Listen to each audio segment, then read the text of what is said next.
Coucou les amis, bienvenue dans cette nouvelle vidéo dans laquelle nous allons traiter un exercice sur le calcul intégral et cette particularité, ce sont des intégrales avec les suites numériques.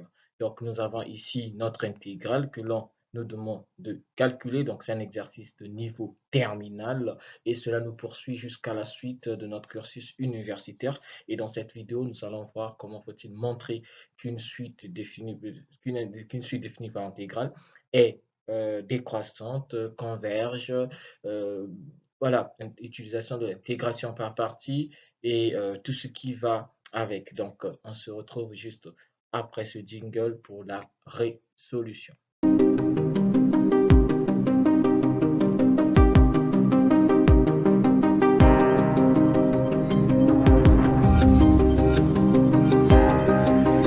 Alors, suite à la résolution de notre exercice, on nous présente ici la suite IN.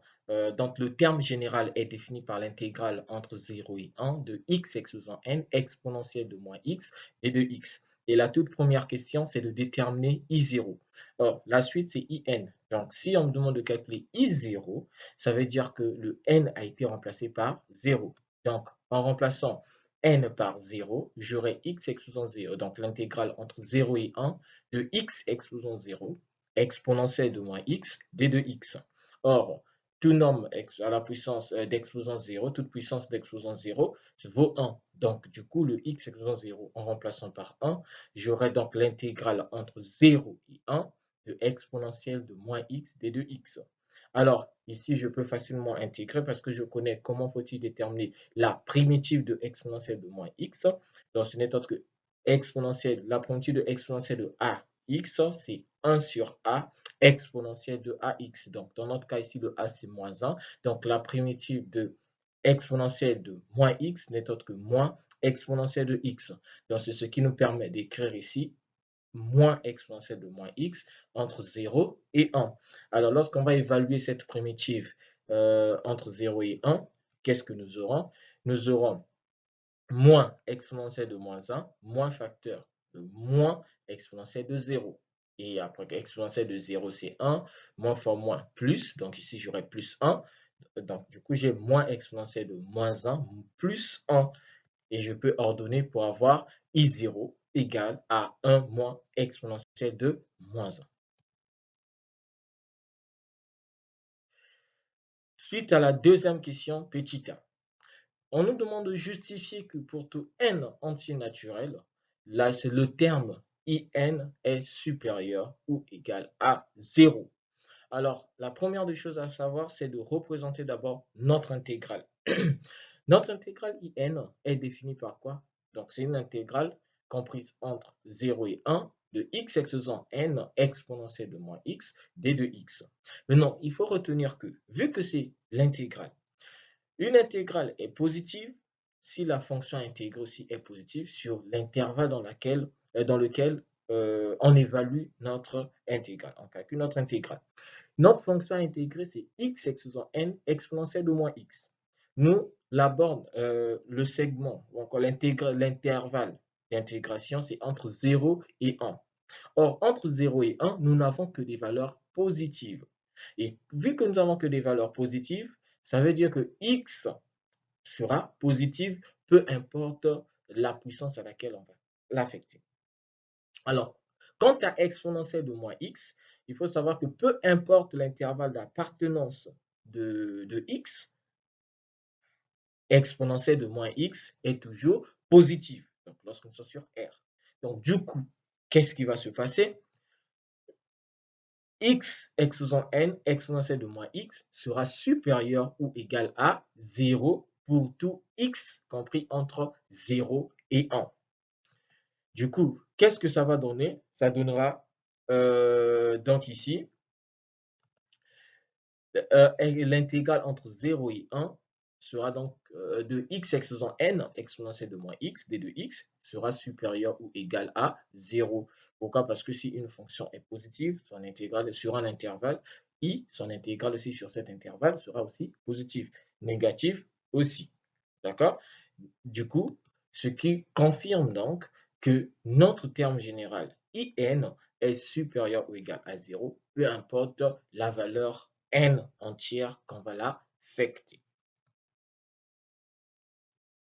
Alors, pour le petit b, il faut démontrer que la suite IN est décroissante.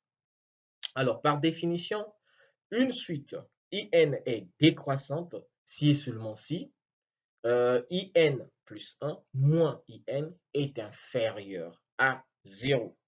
Ou encore IN plus 1 divisé sur IN est inférieur ou égal à 1. Dans notre cas, il sera plus simple d'utiliser la différence. Alors, qu'est-ce que ça fait? Est-ce que nous connaissons IN plus 1? Est-ce que nous connaissons IN? Nous connaissons IN, mais nous ne connaissons pas IN plus 1. Donc, le plus important, c'est de calculer cette différence et d'étudier le signe de cette différence. C'est ce qui va nous permettre donc de faire ici. Donc, IN plus 1 moins IN sera donc égal à quoi? À l'intégrale entre 0 et 1 de x exposant n plus 1. D'accord? Donc, à la place de n, on remplace par n plus 1 parce que c'est le terme de rang n plus 1.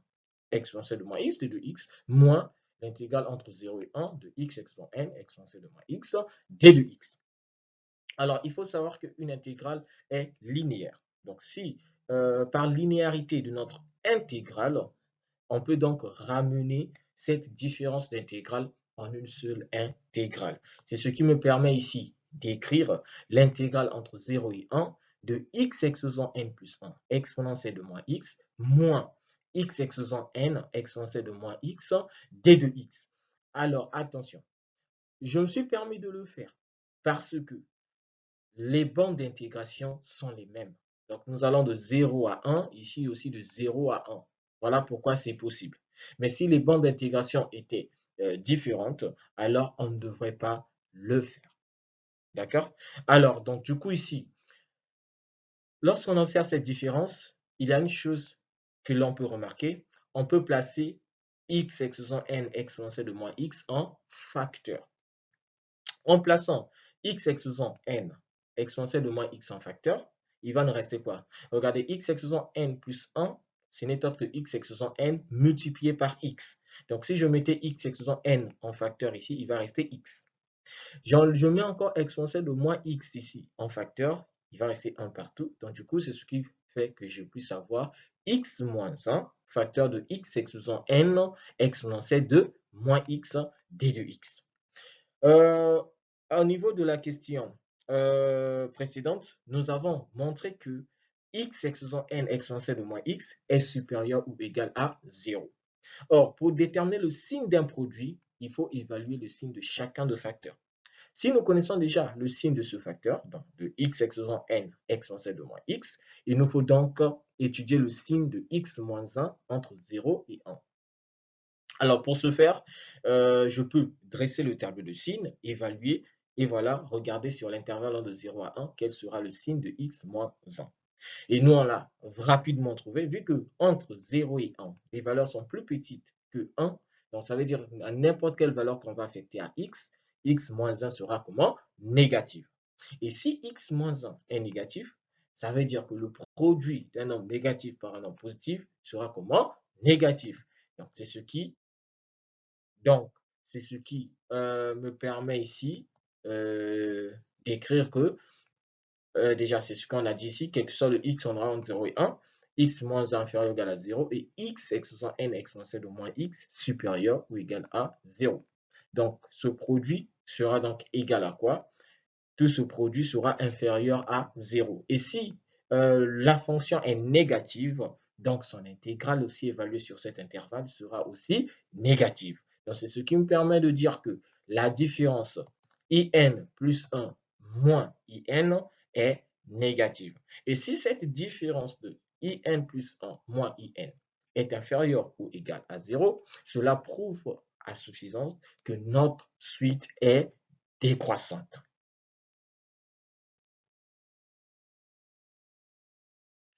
Alors, pour la question petit c, on nous demande de démontrer de déduire, autant pour moi, que la suite IN est convergente. Alors, il faut savoir qu'il y a un terme. Tout à l'heure, nous avons montré que IN est supérieur ou égal à 0. Donc, ça veut dire la suite est minorée par 0. Nous venons de montrer aussi que notre suite IN est décroissante et il faut savoir qu'il y a un théorème sur la convergence qu'il faut savoir d'une suite, que toute suite décroissante et minorée est forcément convergente. Donc là, nous pourrons rapidement le justifier que comme IN est minorée et que la suite IN est décroissante, alors cette suite IN sera bel et bien convergente. C'est la même chose si la suite était majorée. Donc, si la suite était majorée, c'est-à-dire IN inférieur ou égal à un certain réel, et que la suite IN était croissante, là aussi, la suite serait convergente. Donc, ce qu'on doit retenir dans notre cas d'exercice ici, c'est que toute suite minorée et décroissante est bel et bien convergente. Ça, c'est très important pour le savoir. Troisième question, on nous demande de démontrer que pour tout entier naturel n, nous avons cette relation. Donc, n multiplié par le terme in-1, donc le terme i de rang n-1, moins in égale à exponentielle de moins 1. Pas de panique. D'où vient n-1? D'où vient n? Nous connaissons d'où vient in-1. Nous connaissons in, mais d'où vient in-1? Étant donné que la suite IN est définie par l'intégrale entre 0 et 1, x exposant n exponentielle de moins x t de x, on peut déjà commencer à réfléchir à quelque chose. Mais il y a une technique, il y a un secret qu'il faut déjà savoir sur comment calculer les intégrales. Lorsque tu calcules l'intégrale d'une fonction qui n'est autre que le produit d'une fonction polynôme par une fonction exponentielle, il faut forcément passer par une intégration par partie. Voilà, il faut passer par une intégration par partie. Alors, la majorité des fonctions, bien qu'il y a des intégrales où c'est compliqué, mais dans notre cas de figure, les différents cas que vous allez rencontrer au niveau terminal, etc. Donc, ici, dans notre cas, nous avons x exposant n exponentielle de moins x. Premièrement, x exposant n ne peut pas être la dérivée de moins x, c'est pas possible. Donc du coup, on ne peut pas dire que ça fait partie, c'est une primitive directe de notre fonction. On peut directement déduire la primitive, non. Et donc là, nous allons faire usage d'une intégration par partie. Et donc pour utiliser l'intégration par partie, la technique c'est quoi? La formule d'intégration par partie stipule que nous devons recenser la fonction à dériver et la fonction à trouver la primitive. Donc la fonction à dériver sera u et la fonction dont on a trouvé la primitive sera v', appelée v'. Donc, dans certains cas, on met u' fois v. Donc ne vous embrouillez pas. Donc il suffit c'est à toi de noter quelle est la fonction que tu as dérivée, quelle est la fonction que tu vas trouver la primitive et faire attention dans la suite de la rédaction de ta formule d'intégration par partie. Alors, comment choisir le u, donc la fonction à dériver, et comment choisir le v', donc la fonction dont on va trouver la primitive. Le produit d'une fonction polynôme, d'une fonction exponentielle, la fonction qu'il faudra toujours dériver lorsque tu passes par intégration par partie, je répète bien, c'est la fonction polynôme. Pourquoi? Parce que intégrer par partie, c'est de faire à ce que tu puisses simplifier ton intégrale en faisant ressortir une intégrale plus simple dont on peut facilement déduire la primitive. Dans notre cas, si on prend les polynômes, plus je dérive les polynômes, plus je tends vers une constante. Et tendre vers une constante, c'est se retrouver avec un réel simple. Donc, une constante simple, il va juste nous rester exponentielle. Donc, exponentielle, on peut facilement trouver l'intégrale. Et donc ici, moi, je pose le u sera donc la fonction polynôme. Et le v' sera donc la fonction exponentielle car je peux facilement trouver la primitive de la fonction exponentielle. Donc, si u est égal à x exposant n, donc ça veut dire u' c'est n, x exposant n moins 1. V', donc la fonction dont on va déterminer la primitive, c'est exponentielle de moins x. Et tout à l'heure, on a déjà vu ça avec la première question. Et que la primitive de quoi? De x exposant moins 1, c'était moins exponentielle de moins x. Et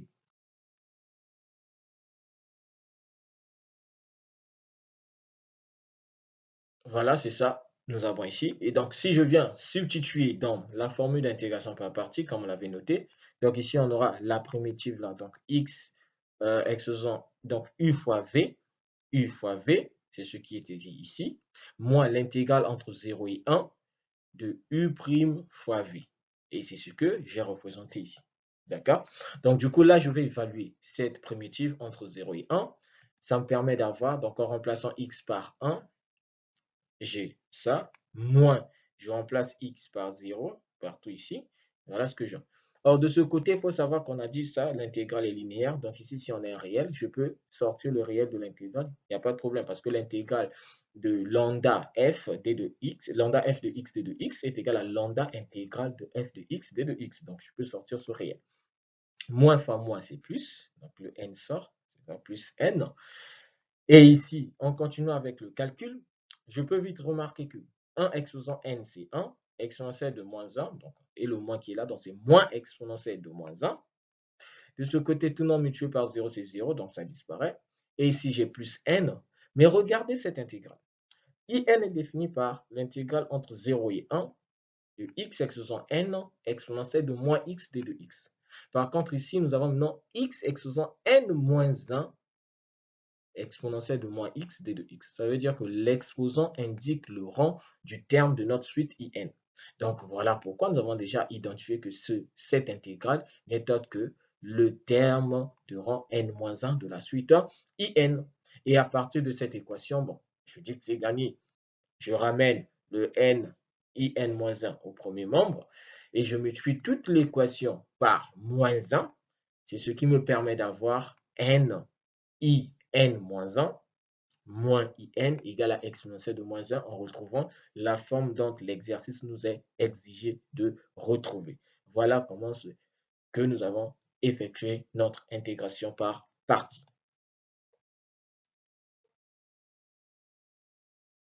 Quatrième question petite.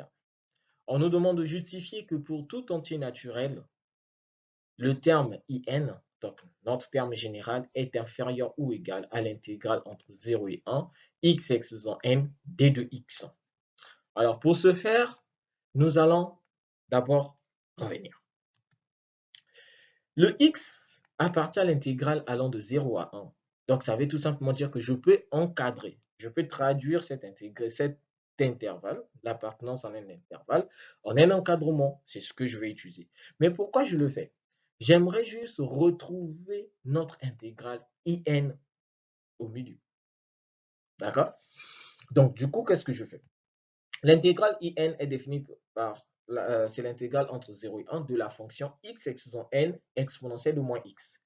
Donc, si j'ai besoin de retrouver l'encadrement de exponentielle de moins x, qu'est-ce que je fais? Je dois multiplier tout l'encadrement par moins 1. Et en multipliant l'encadrement par moins 1, j'aurai quoi? J'aurai 0 supérieur ou égal à moins x supérieur ou égal à moins 1. Et du coup, je retourne mon encadrement. C'est ce qui donnera moins 1 inférieur ou égal à moins x inférieur ou égal à 0.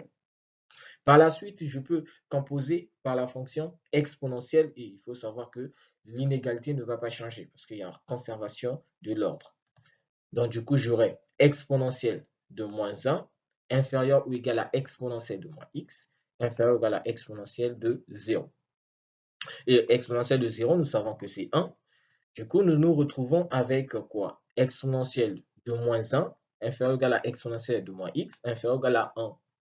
Et vu que notre intégrale in, c'est l'intégrale de la fonction x exposant n, exponentielle de moins x, et qu'entre 0 et 1, x exposant n est supérieur ou égal à 0, donc je peux multiplier tout l'encadrement par x exposant n, l'encadrement ne changera pas, tout en sachant que le x appartient à l'intervalle de 0 à 1. Donc c'est ce qui va me donner x exposant n exponentielle de moins 1 inférieur ou égal à x exposant n exponentielle de moins x inférieur ou égal à x exposant n. Les intégrales conservent aussi l'ordre. Donc, si une fonction f est plus petite qu'une fonction g, ça veut dire l'intégrale de f sera plus petite que l'intégrale de g. Ça va? Donc, la primitive de f sera plus petite que la primitive de g. C'est la même chose que nous allons appliquer ici. Donc, on aura l'intégrale entre 0 et 1 de x exposant n exponentielle de moins 1 d de x sera inférieur ou égal à l'intégrale entre 0 et 1 de x exposant n exponentielle de moins x d de x, inférieur ou égal à l'intégrale entre 0 et 1 de x exposant n d de x. Et déjà, nous allons remarquer que le terme du milieu, ce n'est autre que l'intégrale in.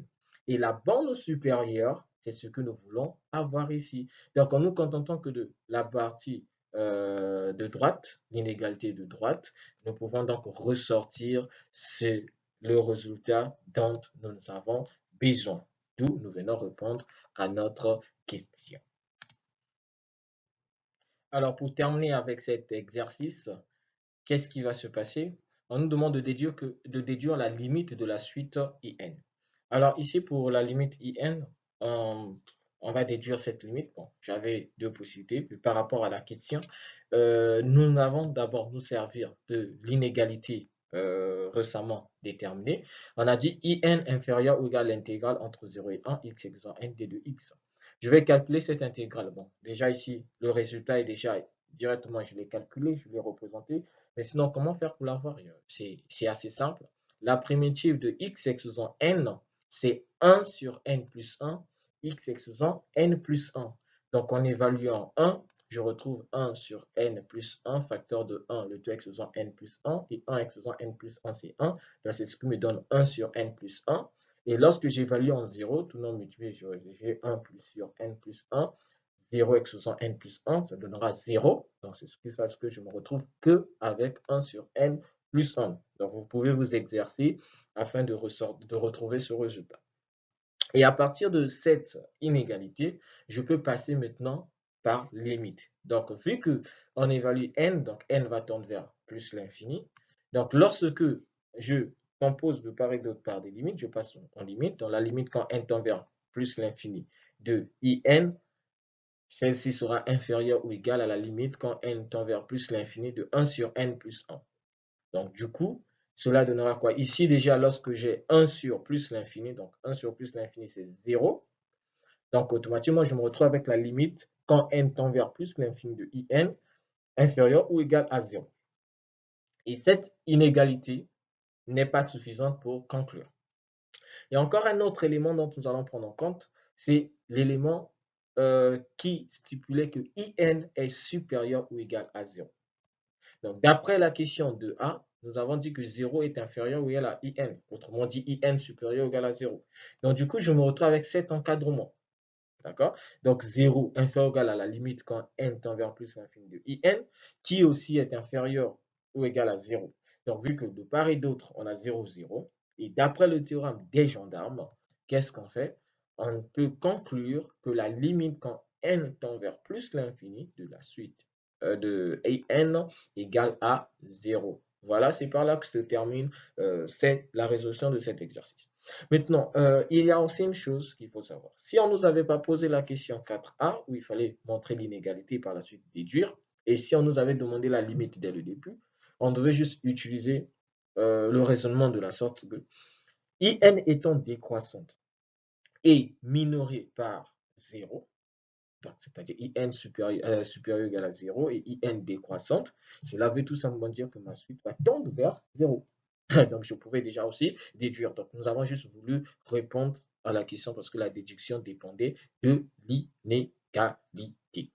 Alors, c'est par là que se termine la résolution de notre exercice. Voilà. N'hésitez pas de faire des retours, des critiques, tout ce qui va aller avec et de poser toutes vos questions. On répondra sans problème. Et donc, dans la suite, on va continuer avec ces séries d'exercices et au fur et à mesure, et on va améliorer certains contenus en apportant des cours et accompagner des exercices. Donc là, ce sont des exercices que l'on sélectionne, type bac, préparation de concours, etc. Et voilà, on avance. Donc voilà, je vous dis, portez-vous bien, n'hésitez pas à liker, à partager, à commenter, à faire tout ce que vous pouvez faire dans le but de rendre plus visible la chaîne et afin de permettre d'apporter beaucoup plus de contenu de qualité, apporter beaucoup plus d'amélioration. Je compte sur vous. C'est Niméo.